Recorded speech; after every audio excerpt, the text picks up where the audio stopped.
नमस्कार, मैं हूं हेमंत चड़ार और आप देख रहे हैं Madhya Pradesh news channel the Bahujan news Damoh MP. Helmet पहनने वाले दो पहिया वाहन चालकों को कलेक्टर और एसपी ने किया सम्मानित। विदिशा कलेक्टर श्री रोशन कुमार सिंह और पुलिस अधीक्षक श्री रोहित काशवानी ने आज सब्जी मंडी क्षेत्र में हेलमेट पहनकर दो पहिया वाहन चलाने वाले नागरिकों को गुलाब देकर हेलमेट पहनकर यातायात नियमों का पालन करने वाले चालकों से कलेक्टर और एसपी ने संवाद कर उनकी प्रशंसा की और उन्हें प्रोत्साहित किया। साथ ही उन्होंने हेलमेट नहीं पहनने वाले दो पहिया वाहन चालकों को भी गुलाब देकर समझाया कि वे अपनी सुरक्षा के लिए हेलमेट जरूर पहनें। दमोह जिले के कलेक्टर श्री कोचर ने स्वच्छता अभियान को लेकर जिलेवासियों से अपील की है कि वे स्वच्छता अभियान में सहयोगी बने और कचरे का सही तरीके से निपटान करें। उन्होंने कहा कि गीला और सूखा कचरा अलग अलग करके ही कचरा गाड़ी में डालें। इसके साथ ही उन्होंने यह भी कहा कि स्वच्छता अभियान में स्वच्छता योद्धा बनकर हर नागरिक को अपनी जिम्मेदारी निभानी चाहिए ताकि स्वच्छता के लक्ष्य को हम सभी मिलकर हासिल कर सकें। कलेक्टर श्री कोचर ने यह भी बताया कि स्वच्छ भारत मिशन के तहत हर नागरिक की भागीदारी आवश्यक है और यदि हम सभी मिलकर काम करेंगे तो ही हम अपने शहर और गांव को स्वच्छ और सुंदर बना सकते हैं। उन्होंने सभी से यह भी आग्रह किया कि वे इस अभियान में बढ़-चढ़कर हिस्सा लें और दूसरों को भी इस दिशा में प्रेरित करें।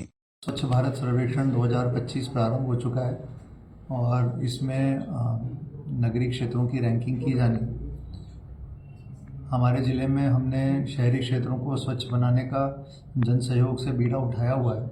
मैं सभी नागरिकों से अनुरोध करूंगा कि वे स्वच्छता अभियान में सहयोगी बने, अपना फीडबैक दें, गीला कचरा सूखा कचरा अलग अलग करें, कचरा जो है कचरा गाड़ी में ही डालें और स्वच्छता अभियान में स्वच्छता योद्धा बन करके सहभागिता करें। धन्यवाद।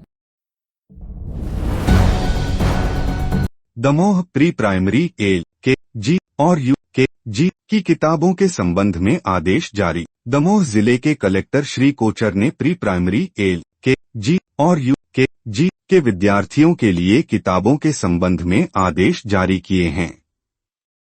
उन्होंने सभी माता पिता से अपील की है कि वे केवल NCERT द्वारा निर्धारित और प्रिस्क्राइब की गई किताबें ही खरीदें। इस कदम का उद्देश्य शिक्षा की गुणवत्ता को बढ़ाना और विद्यार्थियों को सही पाठ्य सामग्री उपलब्ध कराना है।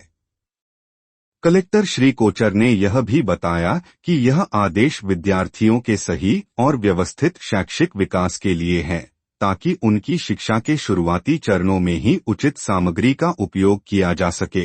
वही आप लेकर के दें जो कि सभी जगह अवेलेबल है, सभी किताबों की दुकानों में अवेलेबल है और पुस्तक मेले में भी अवेलेबल रहेंगे।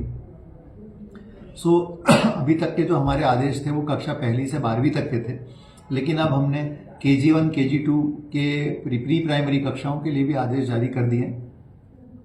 तो मेरा निवेदन है सभी पेरेंट्स से, माता पिता से, अभिभावक से कि वो कृपया अपने बच्चों के लिए जो NCERT की किताबें हमने प्रिस्क्राइब की हैं वही किताबें खरीदें। धन्यवाद। मैं सभी उन पेरेंट्स को बताना चाहूँगा जिनके बच्चे प्री प्राइमरी स्कूल में पढ़ते हैं, यानी कि LKG, UKG जैसी कक्षाओं में पढ़ाई करते हैं, उनके संबंध में भी हमने एक ऑर्डर जारी किया है जिसमें हमने NCERT की 3 किताबें जो हैं स्कूलों के लिए अलाउ की हैं और इन्हीं किताबों को स्कूलों में पढ़ाया जाएगा। तो मेरा अनुरोध आप सबसे ये है कि इस आदेश को अवश्य देखें और इस आदेश के अनुसार ही NCERT की किताबें लें। कोई अन्य किताब लेने की बिल्कुल आवश्यकता नहीं है और स्कूल आपको इसके लिए बाध्य भी नहीं कर सकते हैं। Subscribe the Bahujan news and like this video.